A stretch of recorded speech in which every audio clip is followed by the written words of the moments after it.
The United States government is built upon the shared power and responsibilities of its separate branches. But who holds the institution of government accountable? And what role, if any, does the common citizen have in the operation of our government? Discover the forgotten and astonishing story of our nation's foundation in the American Heritage series. For centuries, Americans were taught a truthful view of history that recognized the godly heroes and moral foundation our nation was founded upon.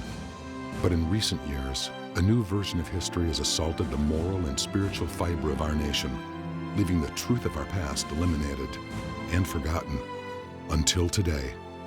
Join historian David Barton and experience the untold story of our nation's history in the American Heritage series. When the righteous rule, the people rejoice. When the wicked rule, the people groan. But in America, neither the righteous nor the wicked rule unless we put them there. The United States government was founded upon the principle of shared power and responsibility between its separate branches. This is a stewardship blessing that He has given us, and He will hold us accountable for it. But what role, if any, does the common citizen have in the operation of government? If you want to be spiritually mature, start getting involved and stay involved when you're not inspired to, when you don't feel like it, when nobody appreciates what you do. Get in there and do it because it's the right thing to do. And who did the Founding Fathers intend to hold our government accountable for its actions? Discover our nation's godly history in the American Heritage series. America, this is your heritage. The greatest force that has shaped American culture and institutions has been biblical Christianity. But it's not been a passive biblical Christianity, it's been an active biblical Christianity. Right. What has to happen in today's generation is we've got to get an active Christianity going again. Right. If you look at what Jesus Himself teaches in Matthew 11:12, He says that the kingdom of heaven will be taken by active, energetic folks, not passive folks. We have so many scriptures throughout the Bible that tell us to be engaged, to be involved. A great example in 2 Kings 7, they said, why sit we here till we die? Right. I mean, why do we just sit here and do nothing? And they were letting things come in around them. You have David who rose up and said, is there not a cause? You know, how come nobody's going out and taking on Goliath? Isn't there a reason to do something? We have reasons galore, but we need people to stand up, get moving, get engaged, and get active. Jesus has a very clear directive in Luke 19:13. Whatever your view is, you got to deal with this. Jesus says, occupy till I come. Wow. That's not optional. I mean, that takes every area of eschatology and puts it right there. If you think He's coming back tonight, or if you think He's not coming back till you subdue the earth, doesn't matter. You occupy till He comes. Most citizens believe that the Constitution governs America, but it doesn't. During the Constitutional Convention, while they were framing the Constitution, they had a discussion over what the impact of the Constitution would be in limiting the misconduct of public officials. I think the discussion was best summed up by Delegate John Francis Mercer, who declared, "It is a great mistake to suppose that the paper we are to propose will govern the United States. It is the men whom it will bring into the government and interest they have in maintaining it that are to govern them. The paper will only mark out the mode and the form. Men are the substance and must do the business." In other words, we have a Constitution that gives us the power to elect our leaders. But if we elect the wrong kind of leaders, the Constitution will be absolutely worthless in their hands. The key to good government is not how good our documents are, it's how good our laws are. It's how good our leaders are. In America, whether the righteous rule or whether the wicked rule depends totally upon the will of the voters. We have our choice. To have been given the power to determine the quality of our government and its leaders, and then not to use that power, is reminiscent of the servant who received a trust from the master and then decided not to do anything with it, not to get involved. Remember that none of the servants asked for the trust they received from the master, but the master gave it to them anyway, and they became responsible to the master for what they did with that trust, despite the fact they had not asked for it. Similarly, we did not ask to be born in America. We did not ask to be given a government of which we're the stewards. Nevertheless, the Master has given it to us, and He will call us to account for our stewardship of this important trust. Very simply, if our culture is moving the wrong way in America, it's because of Christian non-involvement. James A. Garfield, The 20th President of the United States pointed this out a century ago. He said, "Now, more than ever before, the people are responsible for the character of their Congress. If that body be ignorant, reckless, and corrupt, it is because the people tolerate ignorance, recklessness, and corruption. If it be intelligent, brave, and pure, it is because the people demand these high qualities to represent them in the national legislature. If the next centennial does not find us a great nation, it will be because those who represent the enterprise, the culture, and the morality of the nation do not aid in controlling the political forces." if we're going to change our culture, what do we do first of all? I think we follow biblical instructions. The first instruction we're given in the Bible in relation to civil government, civil arenas, deals with 1 Timothy 2, verses 1 and 2. We're told that first of all, we should pray for leaders and those in authority. Now, that phrase, first of all, that's a killer phrase. There's nothing else in the Bible for which we're told to pray first of all. So God says, first thing I want you doing when you pray is pray for leaders and those in authority.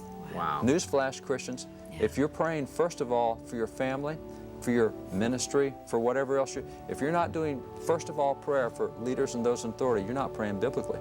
So if God thinks that is an institution that we should pray for first of all, it kind of tells us that He probably puts a priority on that institution. So why would we say, oh, I don't need to get involved in civil affairs? Well, that's the first thing on His prayer list, is pray for leaders and those in authority. But there's a great quote from John Hancock, who was an early founding father, very strong Christian, very evangelical. We've looked at some of his proclamations that are Jesus Christ oriented. He says, I urge you, by all that's holy, by all that's honorable, not only that you pray, but also that you act. Yeah. And that's what we've got to do. I mean, praying is really good. Interesting thing about prayer, once you start praying for something, you'll start wanting to get involved with it. That's a problem. If you ever start praying for missions around the world, you want to go some places and do some things. Right. So once you turn your heart toward praying for it, you turn your heart toward getting active in it. God says, first of all, pray for leaders and those in authority. It would not have surprised Dr. Benjamin Rush to learn that our academic achievements have fallen significantly since the secularization of public education. For he had long ago observed, there is the most knowledge in those countries where there is the most Christianity. And those parents or schoolmasters who neglect the religious instruction of their children and pupils reject and neglect the most effectual means of promoting knowledge in our country. the successful philosophy of education that characterized America for centuries has undergone a revolution in recent years. A revolution not by citizen action or legislative interference, but rather by judicial activism, with courts and judges suddenly prohibiting what had been permissible for centuries. Secularization of education is the new order of the day, but recent decades clearly demonstrate that the more secular our public schools become, the less successful they are academically.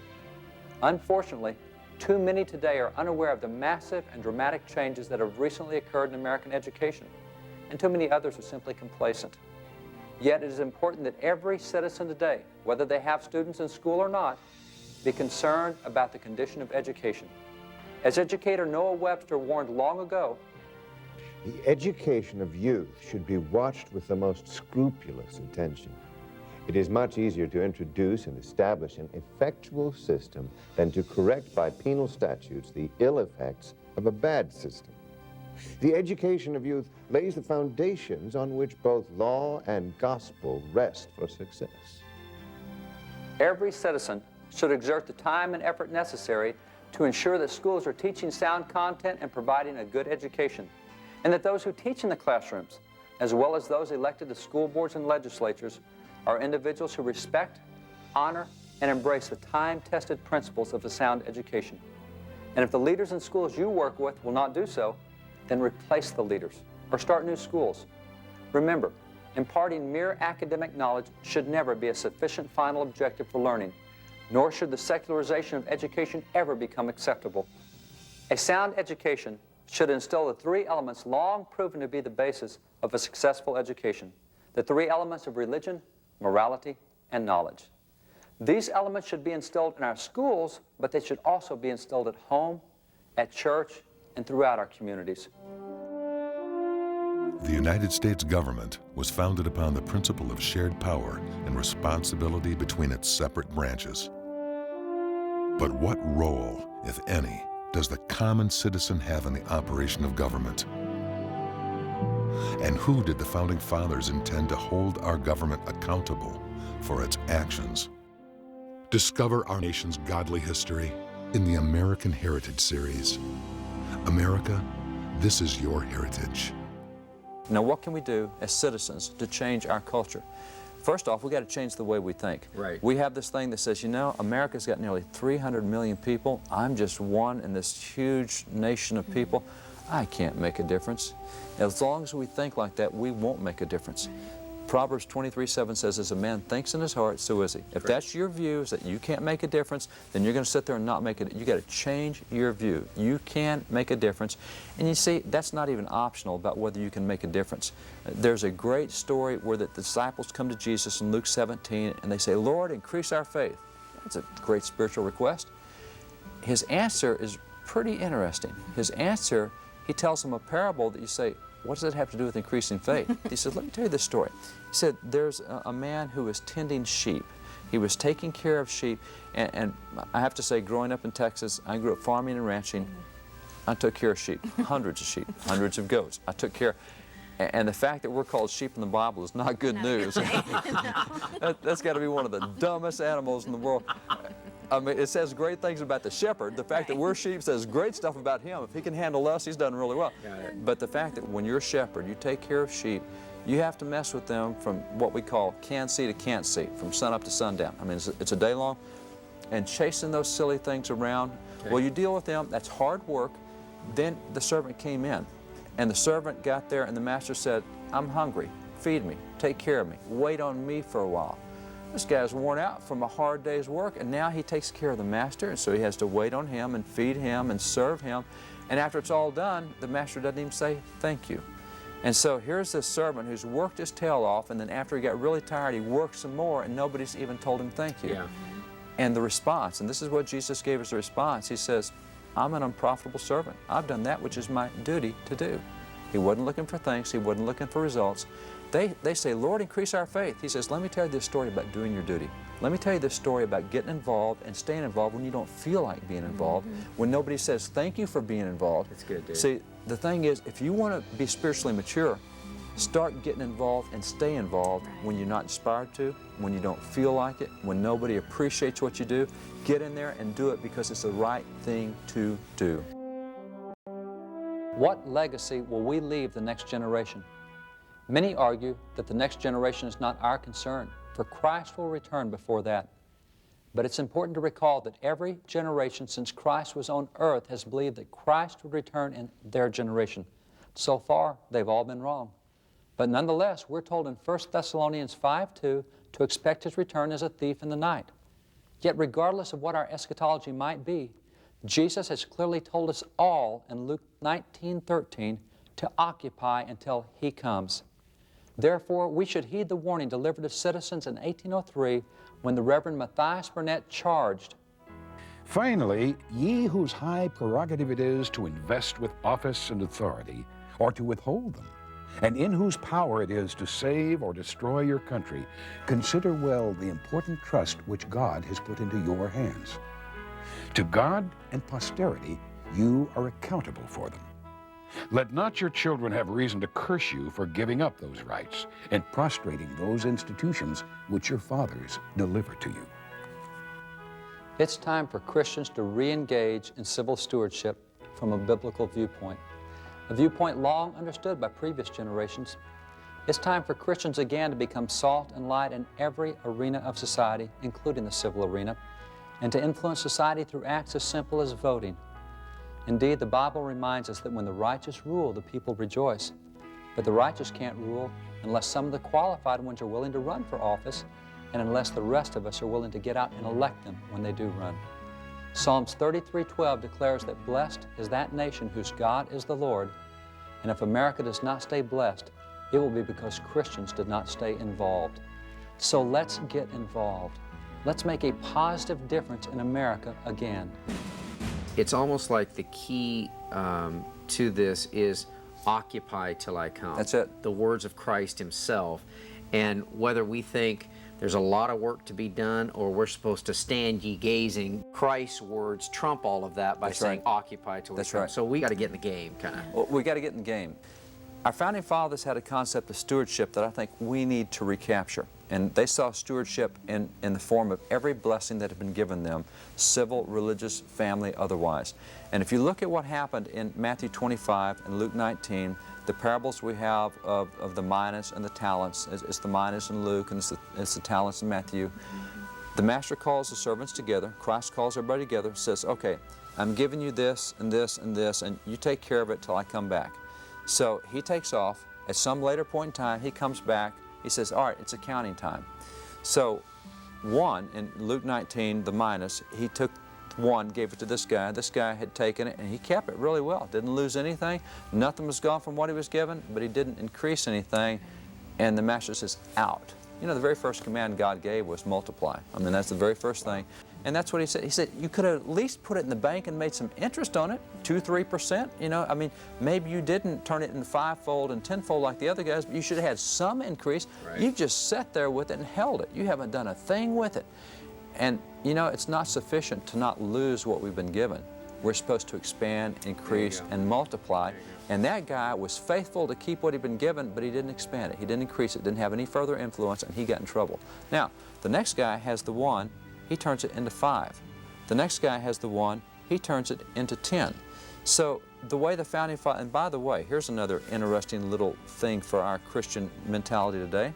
We often look at those passages and we note the fact that the master says to him, well done, good and faithful servant, enter into the joy of the Lord, which he does. And we think that's a really cool verse and we want to be faithful and enter in the joy of the Lord.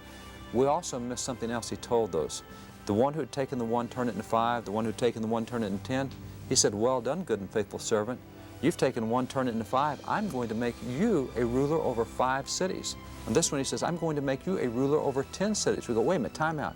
You mean if I'm really faithful to what God's given me, if I take and increase it, he wants to reward me by putting me in civil government? That's not a reward. That's the way we think today.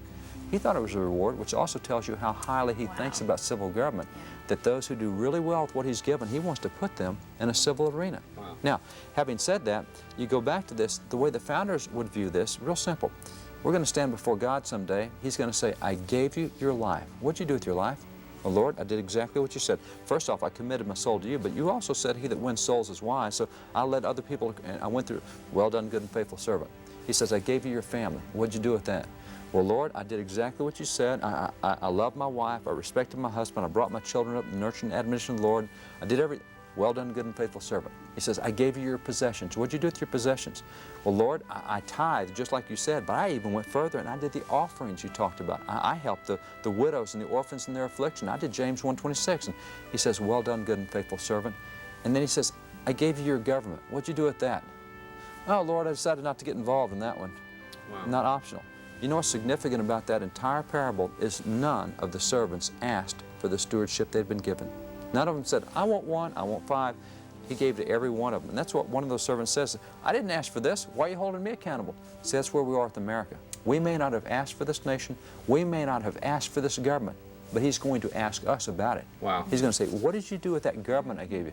Well, I sat at home and I didn't vote and I didn't care about politics.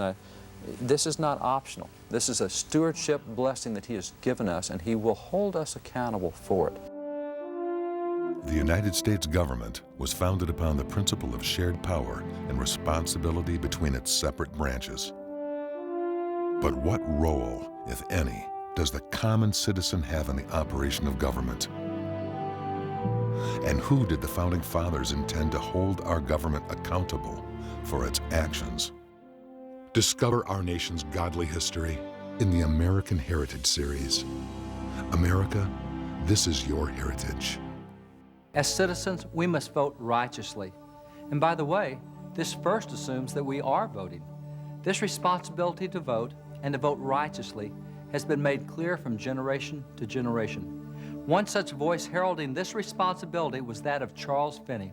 Finney was a famous American revivalist, a leader in the American revival movement called the Second Great Awakening.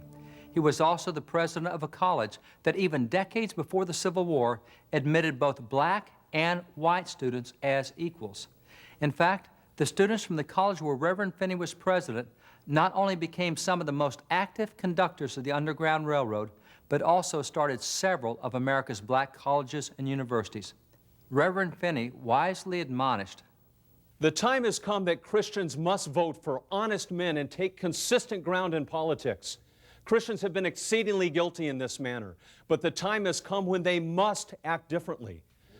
Christians seem to act as if they think God does not see what they do in politics, but I tell you, He does see it, and He will bless or curse this nation according to the course Christians take in politics. So when voting, no vote should be cast solely on the basis of any party.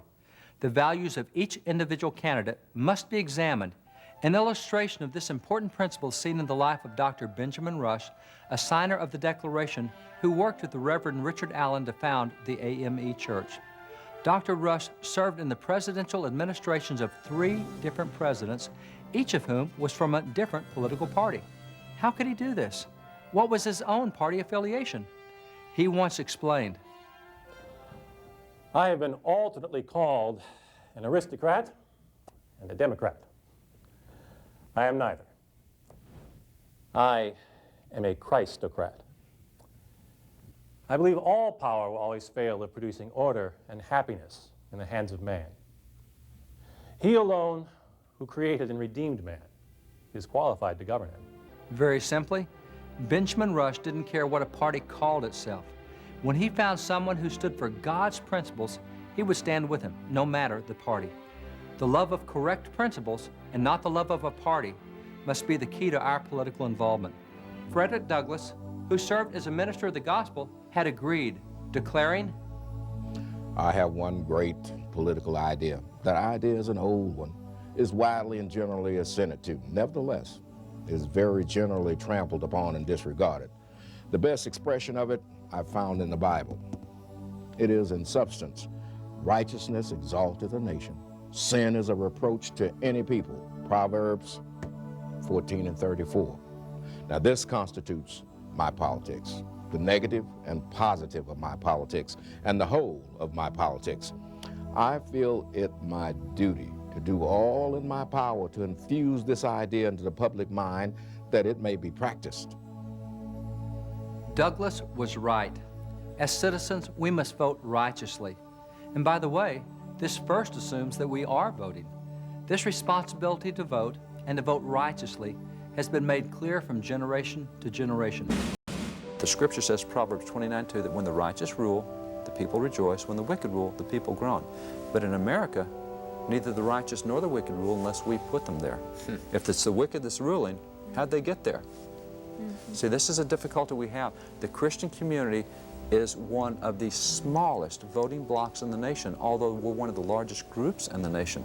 If you look back in recent elections, you'll find that among evangelical Christians, and evangelical is defined in polling as those who are serious about their faith. Wow. Those who are really serious. 25% of evangelicals are voting. That's 1 out of 4. That means 3 out of 4 Bible-believing Christians refuse to be salt and light in the civil arena. They refuse to help the righteous rule. They want to see the wicked rule, apparently, because they sit at home and don't do anything. Well, they say, well, I don't know who to vote for. Real simple. Go to our website. We have links to voting records of these guys. We have links to their positions. It's very easy to find. It's not an excuse, but there's web sources you can go to. And if you're wondering about whether to re-elect someone to office, real simple. The U.S. government keeps a record of everything your representative, your senator, has said and done while in office. So if you go to the Library of Congress website, you can type in your representative's name. It'll bring up all the speeches he gave. You can see what he said about abortion, what he said about marriage, what he said. It'll bring up all of his votes on any issue. If you want to know exactly what's his position on Israel, type in Israel, bring up the stuff he did on Israel. Easy to know. Easy to hold these guys accountable. Now, we need to, because in any given session of Congress, a congressman deals with between 10 and 13,000 bills a session. Wow. I'll guarantee you most citizens only hear 4 or 5 or 6 things that a congressman does. Need to go back and see. It's easy to do in this environment, in this age. You can find out. So we need to be informed, we need to be active, And we need to find a spot and get involved. Passive Christianity will not turn this nation back around. It will not change the culture. It will not improve our educational system. It will not improve the media environment and the type of things that come out of Hollywood. It's not going to change the courts until we start getting back involved. We've got to start thinking about the next generation. Right. Because, I'll tell you quite frankly, I hope Christ comes back today and screws up every plan I've got, you know? But just in case he doesn't, what do I do for the next generation? Right. You know, every generation since Christ was here 2,000 years ago thought he was going to return in their generation. So far, they've all been wrong. Right. What if we're another generation and he doesn't return in our generation? Right. So that's why it doesn't matter what your eschatology is. The Scripture says, occupy till I come. He's going to come like a thief in the night. Scripture says that. I don't know when it is. It doesn't matter when it is. Right. That's not my responsibility. Right. Correct. My responsibility is occupy till he comes. And you can't decide not to be involved in this. Right. That's what the Scripture clearly teaches. So America's had a great foundation. It's had great roots. It has had such blessings, but it's been because of an active Christianity. There is a great example of how to do this in the book of Nehemiah. Because in the book of Nehemiah, you had a city that once had been great, that's now torn down. It is rubble everywhere. It's almost like, man, thousands of stones. Which one do I pick up to start rebuilding the wall? And what you find in the book of Nehemiah is that literally, and in that case, they were literally rebuilding a wall as stonemasons. Right. Who's doing it? Well, if you read the book, you find that a jeweler is out there laying stones. You find that a military guy is out there. A man and his daughters is out there. A perfume maker's out there. These are folks aren't qualified to lay stones. Doesn't matter. They all got involved in doing something. Because when they looked at that, they said, we'll never get this done. And Nehemiah says, yeah, we can do this. Just go find a place to rebuild. And so you find that everyone got involved in doing something. The men of Tekoa built huge sections of the wall. The priests only rebuilt their own home. But you know what? That was a section of the wall. That was part of what has to... So you look around you, and it's not that I can solve the marriage problem or I can solve the religious liberty. Just find something going on and get involved with it. If everybody gets involved, after that whole group got involved, within 52 days they had the whole wall back. They were shocked at how fast it went up because it looked so intimidating when they started. It's where we are in America. Right. We got a ton of problems to address, and so we sit back and don't do anything because we don't know which one to go after. It doesn't matter. Follow your heart. God will lead you where you need to go. Get involved in something. It may be a crisis pregnancy center. It may be a tutoring system for schools. It may be helping someone fill out their job resume. You don't know what it is, but if everybody does something, this thing will get back in a hurry. And that's what we need, is everybody getting involved, doing something on the wall, rebuilding the wall in some way. You may not even feel qualified for what you're doing, but if you get involved, if you'll give some time, if you give some energy, some effort, this thing will get turned around. For more information on the American Heritage Series, or to find books and other resources, visit wallbuilders.com. Through the American Heritage Series, renowned historian David Barton communicates our nation's forgotten, godly foundations and encourages us to once again view history through a truthful lens. For only when we recognize and embrace God's hand in our history can America become all that it was intended to be. Through Wall Builders, historian David Barton seeks to rebuild the walls of America's unique religious, moral, and constitutional heritage by educating the public and encouraging people of faith to become active in strengthening America's great foundations. For more information on how you can become involved, visit wallbuilders.com.